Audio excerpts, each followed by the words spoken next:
మా latest videos కోసం మా ఈ తెలుగు న్యూస్ ఛానల్ సబ్స్క్రైబ్ చేసి గంట సింబల్ యాక్టివేట్ చేసుకోండి. రేపే శివరాత్రి ఎంతో అరుదైన రోజు. ఎందుకంటే ఇది శ్రవణ నక్షత్రము శుక్రవారంతో కలిసి వచ్చింది. సేమ్ ఇలాంటి శివరాత్రి 349 సంవత్సరాల క్రితం వచ్చిందని, మళ్ళీ ఇప్పుడు వచ్చిందని శాస్త్ర పండితులు చెప్తూ ఉన్నారు. ఈ శివరాత్రి పర్వదినం అనేది శివుడికి అత్యంత ప్రీతిపాత్రమైన రోజు. శంకరుడు అంటే అందరికీ శుభాలు కలిగించేవాడని అర్థం. ఈ విశ్వాసాన్ని నడిపించే పరమేశ్వరుడు శివలింగంగా ఆవిర్భవించింది శివరాత్రి రోజే. పార్వతిని వివాహం చేసుకున్నది కూడా ఈ రోజే. క్షీరసాగర మదనంలో పుట్టిన గరళాన్ని విశ్వరక్షణ కోసం తీసుకుని తన కంఠంలో దాచుకుని శివుడు నీలకంఠుడిగా మారింది కూడా ఈ పర్వదినం నాడే. అందుకే శివరాత్రి రోజు గరళం వల్ల ఆయనకు కలిగే మంట నుంచి ఉపశమనాన్ని కలిగించటం కోసం శివలింగానికి అభిషేకాలు నిర్వహించి ఉపవాస దీక్ష చేయాలని పురాణాలు చెప్తూ ఉన్నాయి. అయితే ఎంతో విశేషమైన ఈ శివరాత్రి రోజు ఉదయం మరియు సాయంత్రం స్నానం చేసే నీటిలో ఈ ఒక్కటి వేసుకుని చేస్తే చాలు, 1 గంటలో దరిద్రం, దోషాలు, పాపాలు మొత్తం పోతాయి. కోటి జన్మల పుణ్యం వస్తుంది. మీ ఒంట్లోని నెగిటివ్ ఎనర్జీ, రోగాలు కూడా పోతాయి.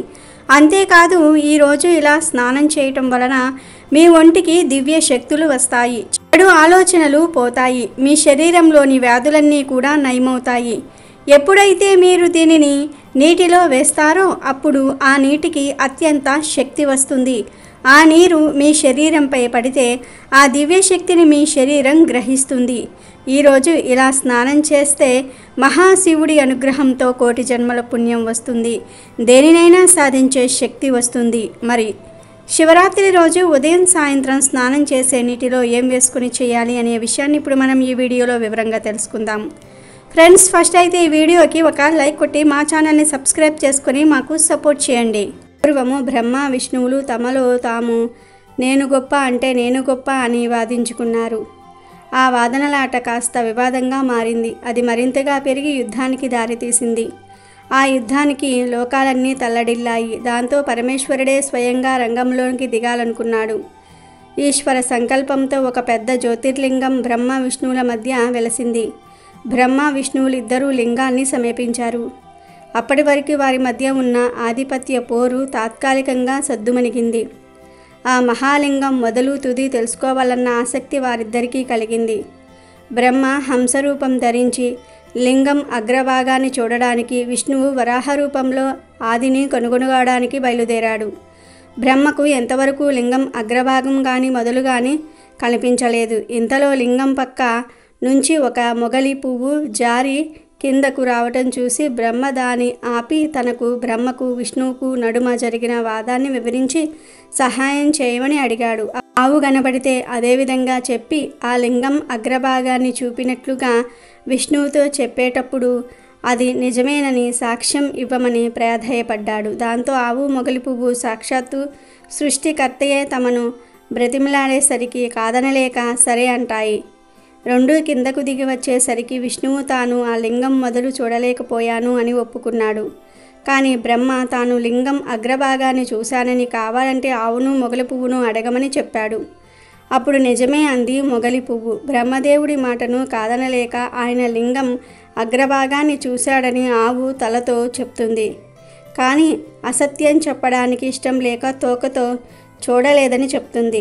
బ్రహ్మదేవుడి అసత్య ప్రచారాన్ని చూడలేక ఈశ్వరుడు ప్రత్యక్షమవుతాడు. బ్రహ్మ చెప్పిన ప్రకారము అబద్ధపు సాక్ష్యం చెప్పిన మొగలి పువ్వుతో భక్తులెవ్వరూ తనను పూజించరాదని, తెల్లవారే లేచి ఆవు ముఖం చూడటం కూడా పాపకారణం అని శపించాడు. ఆవు అభ్యర్థన మేరకు తోకతో నిజం చెప్పింది కాబట్టి పృష్ఠభాగం పవిత్రమైనది. తోక భాగాన్ని పూజించిన వారికి పుణ్యఫలాలు కలుగుతాయని వరాన్ని అనుగ్రహించాడు పరమేశ్వరుడు. తర్వాత బ్రహ్మ విష్ణువులు శివుడు ఆధిక్యతను గ్రహించి పూజించి కీర్తించారు. అలా శివుడు లింగ రూపంలో ఆవిర్భవించిన రోజే మహాశివరాత్రి అయినదని పురాణ కథనం. ఇక ఎంతో పవిత్రమైన ఈ శివరాత్రి రోజు ఉదయం మరియు సాయంత్రం స్నానం చేసే నీటిలో 3 మారేడు ఆకులను కానీ లేదా 1/2 స్పూన్ పసుపును కానీ కలుపుకొని స్నానం చేయాలి. ఇలా ఈరోజు మారేడు ఆకులను కానీ పసుపును కానీ వేసుకుని స్నానం చేస్తే ఆ నీటి ద్వారా దరిద్రము, దోషాలు, పాపాలు అన్నీ తొలగిపోతాయి.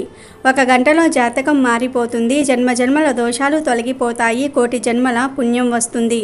రోజు ఇలా స్నానం చేయటం వలన మీ ఒంటికి దివ్య శక్తులు వస్తాయి. చెడు ఆలోచనలు పోతాయి. మీ శరీరంలోని వ్యాధులన్నీ కూడా నయమవుతాయి. ఎప్పుడైతే మీరు దీనిని నీటిలో వేస్తారో అప్పుడు ఆ నీటికి అత్యంత శక్తి వస్తుంది. ఆ నీరు మీ శరీరంపై పడితే ఆ దివ్యశక్తిని మీ శరీరం గ్రహిస్తుంది. ఈరోజు ఇలా స్నానం చేస్తే మహాశివుడి అనుగ్రహంతో కోటి జన్మల పుణ్యం వస్తుంది. దేనినైనా సాధించే శక్తి వస్తుంది. కనుక శివరాత్రి రోజు ప్రతి ఒక్కరూ కూడా ఈ విధంగా స్నానం చేసి శుభ ఫలితాలను పొందండి. శివ అనుగ్రహాన్ని పొంది ఆనందంగా జీవించండి. మాఘ బహుళ చతుర్దశికే మహాశివరాత్రి అని పేరు. శివుడి పండుగల్లో ప్రధానమైనది మహాశివరాత్రి. ఈ పవిత్ర దినాన భక్తులు శివుణ్ణి 3 పద్ధతుల్లో పూజిస్తారు. అవి శివార్చన, ఉపవాసము, జాగరణ. వీటిల్లో ఉపవాసానికి చాలా ప్రాధాన్యత ఉంది. వాస్తవానికి మహాశివరాత్రి నాడు ఉపవాసం చేసి శివనామ స్మరణ చేయటం కన్నా ముఖ్యమైనది శివుడికి మరి ఒకటి లేదు. ఉపవాసం అంటే మనసును శివునికి దగ్గరగా ఉంచటమని శాస్త్రాలు చెప్తూ ఉన్నాయి. మహాశివరాత్రి రోజు ఉపవాసం చేయాలి. ఉపవాసం చేసే సమయంలో పండ్లు, పచ్చిపాలు తీసుకోవచ్చు. ఉడికించినవి, వండినవి అస్సలు తినకూడదు. అత్యంత పవిత్రమైన ఈ రోజు దేవునికి దగ్గరగా ఉండి దైవనామ స్మరణ చేసుకోవాలి. ఈరోజు శివాలయానికి వెళ్తే అక్కడ పెట్టే ఫలహారం తినవచ్చు. ఉపవాసం ఉన్నా కానీ అక్కడ పెట్టే ఫలహారం తినవచ్చు. కొంతమంది ప్రసాదం పెడితే ఉపవాసం ఉన్నాం వద్దు అంటారు. ఎప్పుడైనా ప్రసాదాన్ని వద్దు అని అనకూడదు. అది ఆ దేవుడికి ఇష్టం ఉండదు. ప్రసాదం దేవుడికి నివేదించినది కాబట్టి నిరభ్యంతరంగా తీసుకోవచ్చు. శివరాత్రికి ఉపవాసం ఉండేవారు మంచం మీద కానీ కుర్చీలో కానీ కూర్చోకూడదు. ఈరోజు కటిక నేల మీద కూర్చొని లేదా చాప మీద కూర్చొని దైవనామ స్మరణ చేసుకోవాలి. ఈరోజు కనీసం లింగోద్భవ కాలం అంటే నిశిత కాలం వరకు మేల్కొని ఉండాలి. ఈ సమయంలో శివలింగానికి అభిషేకం చేయాలి. లేదా శివాలయాలలో అభిషేకం చేస్తూ ఉన్నప్పుడు చూసినా చాలు కోటి జన్మల పుణ్యం లభిస్తుంది. ఆరోగ్యం బాగోలేని వారు శివరాత్రి ఉపవాసం చేయకపోవటమే మంచిది. ఎందుకంటే బాధపడుతూ ఉపవాసం చేయటం శివుడికి అస్సలు ఇష్టం ఉండదు. శివరాత్రి రోజు ఎట్టి పరిస్థితుల్లోనూ కూడా మాంసాహారం తినకూడదు. తింటే అలాంటి వారు నరకానికి పోతారు. ఈరోజు తెల్లవారేదాకా నిద్ర లేవకుండా ఉండకూడదు. మరియు సాయంత్రం ప్రదోషకాలంలో అస్సలు నిద్రపోకూడదు. అత్యంత పవిత్రమైన ఈ రోజు శివుణ్ణి నీటితో అభిషేకిస్తే ఎంతో సంతోషిస్తాడని పురాణాలు చెప్తూ ఉన్నాయి. ఈరోజు ఎవరైనా శివలింగం మీద చెంబుడు నీళ్లు పోస్తే శివుని సంతోషించి అలాంటి వారి కోరికలు నెరవేరుస్తాడు. ఎందుకంటే ఆ మహాశివుడు అభిషేక ప్రియుడు. ఇలా నీటితో అభిషేకం చేసే సమయంలో మన ఒంటిపై ఉండే చెమట ఎట్టి పరిస్థితుల్లో కూడా శివలింగంపై పడకూడదు. అలా పడితే అది మహాపాపంగా పరిగణించబడుతుంది. ఈరోజు ప్రతి ఒక్కరూ కూడా ఉపవాసం ఉండి ఓం నమఃశివాయ అనే పంచాక్షరి మంత్రం జపిస్తూ దేవుడికి దగ్గరగా ఉండడానికి ప్రయత్నించాలి. శివరాత్రి రోజు అందరూ శివాలయానికి వెళ్తారు. కానీ చాలామందికి శివాలయంలో ప్రదక్షిణం ఎలా చేస్తే అధిక ఫలం వస్తుంది అనే విషయం తెలియదు. మిగిలిన దేవాలయాలలో లాగా ఈశ్వరుని దేవాలయాలలో మామూలుగా ప్రదక్షిణ చేయకూడదు. దానికి ఒక ప్రత్యేకమైన పద్ధతి ఉంది. శివాలయంలో చేసే ప్రదక్షిణలను చండీ ప్రదక్షిణ లేదా సోమసూత్ర ప్రదక్షిణ అని అంటారు. లింగ పురాణంలో ఈ విధానం గురించి స్పష్టంగా పేర్కొనబడింది. శివాలయంలో ప్రదక్షిణలు ఎలా చేయాలంటే ముందు నందీశ్వరుని వద్ద అంటే ధ్వజస్తంభం వద్ద ప్రారంభించి అక్కడి నుంచి చండీశ్వరుడి వద్దకు వెళ్ళాలి. చండీశ్వరుని దర్శించుకొని అక్కడ నుండి మళ్ళీ వెనక్కు తిరిగి ధ్వజస్తంభం దగ్గరకు వచ్చి ప్రదక్షిణ మొదలుపెట్టి సోమసూత్రం వరకు అంటే అభిషేక జలం బయటకు పోవు దారి వరకు వెళ్ళి వెనకకు తిరిగి మరలా ధ్వజస్తంభం దగ్గరకు రావాలి. ఇలా చేస్తే ఒక ప్రదక్షిణ పూర్తయినట్టు. ఈ శివ ప్రదక్షిణలో సోమసూత్రాన్ని దాటరాదు. ఎందుకంటే సోమసూత్రం దగ్గర ప్రథమ ఘనాలు కొలువై ఉంటారు. వారిని దాటితే తప్పు చేసిన వారమవుతాం. కొద్దిగా సాధన చేస్తే ఇది పెద్ద కష్టం కాదు. ఇలా శివాలయంలో చేసే ఒక్క ప్రదక్షిణం మనం సాధారణంగా చేసే 10,000 ప్రదక్షిణాలతో సమానమని లింగ పురాణంలో పేర్కొనబడినది. ఇలా 3 సార్లు ప్రదక్షిణాలు చేయాలి. కనుక మీరు కూడా శివాలయానికి వెళ్ళినప్పుడు ఈ విధంగా ప్రదక్షిణలు చేసి శివుడి అనుగ్రహంతో 10,000 రెట్ల అధిక ఫలితాలను పొందండి. ఒకసారి శివరాత్రి గురించి పరమశివుణ్ణి పార్వతి అడిగిన సందర్భంలో శివరాత్రి ఉత్సవం తనకెంతో ఇష్టమని, ఏమీ చెయ్యకుండా ఆ రోజు ఉపవాసం ఉన్నా సరే తానెంతో సంతోషిస్తానని తెలిపాడు. పరమేశ్వరుడు చెప్పిన ప్రకారం పగలంతా నియమనిష్టలతో ఉపవాసం ఉండి రాత్రి 4 జాముల్లోనూ శివలింగానికి అభిషేకం చేయాలి. పంచామృతాలతో తొలుత పాలు, తరువాత పెరుగు, నెయ్యి, తేనెతో అభిషేకం చేస్తే శివుడికి ప్రీతి కలుగుతుంది. మర్నాడు బ్రాహ్మణులకు భోజనం వడ్డించిన తరువాత భుజించి శివరాత్రి వ్రతం పూర్తి చేయాలి. దీనిని మించిన వ్రతం మరి ఒకటి లేదని స్వయంగా పరమశివుడు తెలిపాడు. ప్రత్యేకించి ఈ సంవత్సరం మహాశివరాత్రి రోజు ఆడవారు ఎల్లో కలర్ లేదా గ్రీన్ కలర్ లేదా పింక్ కలర్ ఈ మూడిటిల్లో ఏదో ఒక రంగులో ఉండే చీరను కట్టుకుని శివ ఆరాధన చేస్తే పార్వతీ పరమేశ్వరుల అనుగ్రహం కలుగుతుంది. మీకు ఉన్న కష్టాలన్నీ కూడా పోతాయి. ఈశ్వరుడే ఐశ్వర్యాన్ని ఇస్తాడు. చీరలు, డ్రెస్సులు ఇలా మీరు ఏ దుస్తులు ధరించినా ఈ రంగులో ఉండేవి ధరించండి. ఆడవారు, ముఖ్యంగా పెళ్ళైన ఆడవారు శివరాత్రి రోజు ఈ రంగులో ఉండే దుస్తులు ధరిస్తే దీర్ఘ సుమంగళి యోగం కలుగుతుంది. భర్తకు మంచి జరుగుతుంది. శివుని అనుగ్రహం లభిస్తుంది. ఆడవారనే కాదు, మగవారు, పిల్లలు, పెద్దలు, ముసలివారు ఇలా అందరూ కూడా ఈరోజు ఈ రంగులో ఉండే దుస్తులను ధరించటం వలన పరమేశ్వరుడి యొక్క అనుగ్రహం లభిస్తుంది. కనుక శివరాత్రి రోజు అందరూ చక్కగా ఉదయమే నిద్రలేచి శుచిగా స్నానం చేసుకుని ఎల్లో లేదా గ్రీన్ లేదా పింక్ కలర్లో ఉండే దుస్తులు ధరించండి. లేదా ఈ రంగుల కలయికలో ఉండే దుస్తులు ధరించినా కూడా మీకు మంచి జరుగుతుంది. శివరాత్రికి ఈ రంగు దుస్తులు ధరించటం శ్రేయస్కరం అని జ్యోతిష్య పండితులు కూడా సూచిస్తూ ఉన్నారు. కనుక శివరాత్రి రోజు అందరూ కూడా ఈ రంగు దుస్తులను ధరించండి.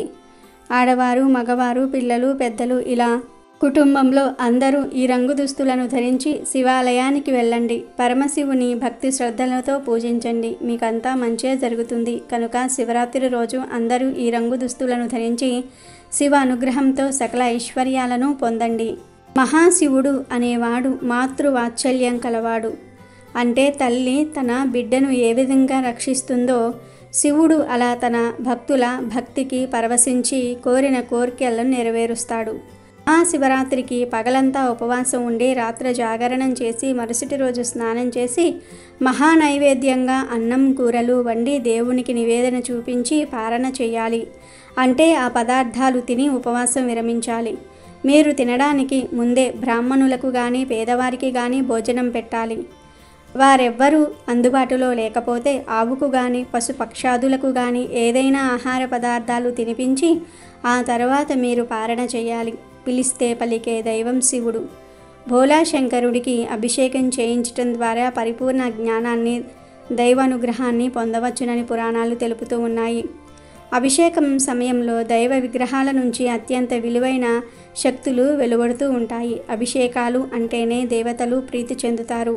అభిషేక ప్రియుడు శివుడు. అందుకే శివుడికి అభిషేకం చేయించటం ద్వారా విశేష శుభ ఫలితాలను పొందవచ్చును. సాధారణంగా శివుడిని నీటితో కానీ పాలతో కానీ అభిషేకిస్తూ ఉంటారు. ఏ ద్రవ్యంతో అభిషేకించిన ఫలితం ఒకేలాగా ఉంటుందని అనుకుంటూ ఉంటారు. కానీ మహర్షులు ఎంపిక చేసిన ఒక్కో ద్రవ్యంతో అభిషేకించటం వలన ఒక్కో ఫలితం ఉంటుందని చెప్పబడుతోంది. శివరాత్రి రోజున శివుడికి కొన్ని పదార్థాలతో అభిషేకం చేయిస్తే కోరుకున్న కోరికలు నెరవేరుతాయి. ముందుగా పసుపు పొడితో శివుడికి అభిషేకం చేయిస్తే ప్రభుత్వ అధికారుల నుంచి సానుకూలత లభిస్తుంది. తిరుమంజన పొడితో అభిషేకం చేయిస్తే దైవ అనుగ్రహం లభిస్తుంది. గ్రహ దోషాలు తొలగిపోతాయి. బియ్యపిండితో అభిషేకం చేయిస్తే అప్పుల బాధలు తొలగిపోతాయి. చందనాది తైలంతో అభిషేకం చేయిస్తే ఉదర సంబంధిత రుగ్మతలు తొలగిపోతాయి. పంచామృతంతో శివుడికి అభిషేకం చేయించటం ద్వారా అష్టైశ్వర్యాలు చేకూరతాయి. నేతితో శివాభిషేకం చేస్తే మోక్షం సిద్ధిస్తుంది. పాలతో పరమాత్మకు అభిషేకం చేయిస్తే ఆయుర్దాయం పెరుగుతుంది. పెరుగుతో శివ అభిషేకం ద్వారా సంతాన ప్రాప్తి చేకూరుతుంది. బత్తాయి పండ్ల రసంతో శివాభిషేకం చేస్తే ఆరోగ్యం సిద్ధిస్తుంది. అనారోగ్యాలు మాయమవుతాయి. చెరుకు రసంతో శివ అభిషేకం చేయిస్తే ఆయుర్దాయంతో పాటు సంపూర్ణ ఆరోగ్యం లభిస్తుంది. నిమ్మరసంతో శివ అభిషేకం చేస్తే శత్రుభయం ఉండదు, యమభయం ఉండదు. కొబ్బరి నీటితో శివ అభిషేకం చేస్తే ఉన్నత పదవులు, హోదా, గౌరవము, కీర్తి చేకూరుతుంది. ఉసిరికాయ పొడితో శివ అభిషేకం చేయిస్తే రోగాలు మటుమాయమవుతాయి. పన్నీరుతో శివ అభిషేకం చేస్తే సంతోషకరమైన జీవనం ప్రాప్తిస్తుంది. చందనంతో శివ అభిషేకం చేయటం ద్వారా కీర్తి ప్రతిష్టలు ఇనుమడిస్తాయి. గరికి నీటితో శివ అభిషేకం చేస్తే నష్టమైన ద్రవ్యము తిరిగి పొందగలరు. పెరుగుతో అభిషేకిస్తే బలము, ఆరోగ్యము, యశస్సు లభించును. భస్మాభిషేకంచే మహాపాపాలు నశించును. అలాగే అన్నాభిషేకం ద్వారా ఈతి బాధలు ఉండవు. సకల సంతోషాలు సిద్ధిస్తాయి. తేనెతో ఈశ్వరుడికి అభిషేకం చేయిస్తే అద్భుతమైన పాత్రం సొంతమవుతుందని ఆధ్యాత్మిక పెద్దలు చెప్తూ ఉన్నారు. బిల్వ పత్రాలు, జిల్లేడు పువ్వులు, గోగు పువ్వులను శివ పూజకు తప్పకుండా సమర్పించాలి. శివరాత్రి అంటేనే మిగిలిన పండుగలకు భిన్నమైంది. అన్ని పండుగలు ప్రొద్దున్న చేసుకుంటే ఈ పండుగను రాత్రి, అంతేకాదు అర్ధరాత్రి చేస్తారు. అంతేకాదు 4 జాములు, అదేనండి యామ పూజ చేస్తారు. యామ పూజలో యామం అంటే జాము. మహాశివరాత్రి రోజు రాత్రి ప్రతి యామంలోనూ శివుడికి అభిషేకం చేయాలి. ఈ రోజున ఆలయాలలో 4 యామాల ప్రత్యేక పూజ జరుగుతుంది. ఈరోజు ఏమీ చేయకపోయినా ఆ యామ పూజ చేస్తే చాలు శివుడి అనుగ్రహం కలుగుతుంది. దేవాలయంలో ప్రతి యామం పూజకు నిర్దిష్టమైన అభిషేకం చేస్తారు. అలాగే నిర్ణీత నైవేద్యంతో పాటు పారాయణం కొనసాగిస్తారు. యామం పూజలో అభిషేకము, అలంకరణ ఉంటాయి. గంధము, బిల్వపత్రాలు, తామర పువ్వులతో స్వామికి అర్చన చేస్తారు. నైవేద్యంగా పెసర పొంగలి సమర్పిస్తారు. ఋగ్వేదాన్ని పారాయణం చేస్తారు. ఈ తొలి యామ పూజలో పాల్గొనే వారికి సకల సౌభాగ్యాలు కలుగుతాయని విశ్వాసం. రెండో యామం పూజలో మధుపర్కం అంటే చక్కెర, పాలు, పెరుగు, నెయ్యితో అభిషేకం చేస్తారు. ఆ తర్వాత రోజ్ వాటరు, కర్పూరము, గంధలేపనంతో అలంకరించి బిల్వపత్రాలు, తులసితో అర్చన గావిస్తారు. నైవేద్యంగా పాయసం సమర్పించి యజుర్వేదాన్ని పారాయణం చేస్తారు. ఈ యామ పూజలో పాల్గొనే వారికి సంతాన ప్రాప్తి కలుగుతుంది. మూడో యామంలో తేనెతో అభిషేకం చేసి కర్పూర గంధ లేపనంతో అలంకరణం చేస్తారు. బిల్వ పత్రాలు, మల్లెపూలతో అర్చన, అన్నము, నువ్వులు నైవేద్యంగా నివేదించి సామవేదాన్ని పారాయణం చేస్తారు. ఈ యామ పూజలో పాల్గొనే వారికి అపార సంపద లభిస్తుంది. నాలుగో యామంలో చెరుకు రసంతో అభిషేకం చేసి మల్లె, తామర పూలు, కర్పూర గంధలేపనంతో అలంకరిస్తారు. తామర, కలువ, మల్లెపూలతో అర్చన గావించి వండిన అన్నము నైవేద్యంగా పెట్టాలి. అధర్వణ వేదాన్ని పారాయణం చేస్తారు. ఈ యామ పూజలో పాల్గొనే వారికి కుటుంబంలో సఖ్యత కలుగుతుందని వేద పండితులు పేర్కొంటూ ఉన్నారు. ఈరోజు లింగోద్భవ కాలంలో పరమేశ్వరునికి చేసే అభిషేకము లేదా అర్చన లేదా ఏ ఇతర పూజ అయినా అనంత పుణ్య ఫలితాలను ఇచ్చును. లింగోద్భవ సమయమందు మారేడు దళములతో అర్చన చేసిన శివలింగము యొక్క దర్శనము చేసుకున్నంత మాత్రం చేతనే 76 జన్మలలో చేసిన పాపములు నశించునని సాక్షాత్తు ఆ పరమేశ్వరుడే పార్వతీదేవికి చెప్పాడని పురాణాలలో పేర్కొనటం జరిగినది. శివరాత్రి రోజు చెయ్యవలసిన 2 ప్రధాన విధులు ఏమిటంటే, ఒకటి ఉపవాసం, ఇంకొకటి జాగరణ. జాగరణ అంటే మేల్కొని ఉండటం, కళ్ళు తెరిచి ఉండటం. మేల్కోవటం కాదు, అంటే ఆ రోజు రాత్రి నిద్రపోకుండా సినిమాలు చూడటం. చూస్తే అది నిజమైన జాగరణ అవ్వదు. అంతకన్నా మీరు జాగరణ చెయ్యకపోవటమే మంచిది. ఇలా రాత్రి సినిమాలు చూసి జాగరణ అయిపోయింది, పుణ్యం వస్తుంది అనుకుంటే అదంతా కూడా మీ భ్రమే. జాగరణ అంటే శివాలయ సన్నిధిలో ఉండాలి, ఏదైనా మంత్రజపం చేస్తూ ఉండాలి, భజనలు చేస్తూ ఉండాలి, లేదా ఏదైనా దైవ సంబంధిత ప్రవచనం వినాలి. ఏదైనా సరే ఆ పరమశివుడికి సమీపంలో ధ్యానంతో, శివమంత్రంతో, శివ దర్శనంతో ఈ రాత్రంతా కూడా గడపాలి. ఆ మహాశివుని కథలు వినటం చేయాలి. ఇలా రాత్రంతా గడిపి ఉదయమే లేచి మళ్ళీ శివుడికి అభిషేకం చేసుకొని అప్పుడు ఎవరికైనా సరే భోజనం పెట్టుకోవాలి. లేదా ఒక సద్బ్రాహ్మణుని ఇంటికి పిలుచుకొని అతనికి భోజనం పెట్టి దక్షిణ తాంబూలాలు ఇచ్చి అప్పుడు శివుడికి నివేదన చేసిన ప్రసాదాన్ని స్వీకరిస్తే అది మహాశివరాత్రి అవుతుంది. మహాశివరాత్రి రోజు శివ కళ్యాణ మహోత్సవాన్ని చూసిన భక్తుల సమస్త పాపాలు హరించుకుపోతాయి. కాబట్టి మహాశివరాత్రి రోజు ఈ విధంగా ఉపవాసం జాగరణ చేయండి. ఈ విషయాలు ప్రతి ఒక్కరూ కూడా గుర్తుపెట్టుకోవాలి. తెలియక పొరపాట్లు చేస్తే ఉపవాసం జాగరణ చేసిన ఫలితం పోతుంది. ఈ మహాశివరాత్రి రోజు గర్భిణీ స్త్రీలు, చిన్నపిల్లలు, వయసు పైబడిన వారు ఉపవాసం ఉండకపోయినా తప్పేమీ లేదు. కానీ ఈరోజు పొరపాటున కూడా మాంసాహారం తినకూడదు, మద్యం జోలికి పోకూడదు. అలాగే మహాశివరాత్రి పూజలు చేసేవారు ఉదయం సూర్యోదయానికి పూర్వమే నిద్రలేవాలి. సంధ్యా సమయంలో అస్సలు నిద్రించకూడదు. భార్యాభర్తలు సంగమించకూడదు. అంతేకాదు మహాశివరాత్రి రోజు ఎవ్వరితో గొడవలు పడకూడదు. ఇంట్లో భార్యాభర్తలు కూడా వాదనలు ఆడుకోకూడదు. పిల్లలను తిట్టకూడదు. అలాగే మహాశివరాత్రి రోజు ఏ ఇతర జీవిని హింసించకూడదు.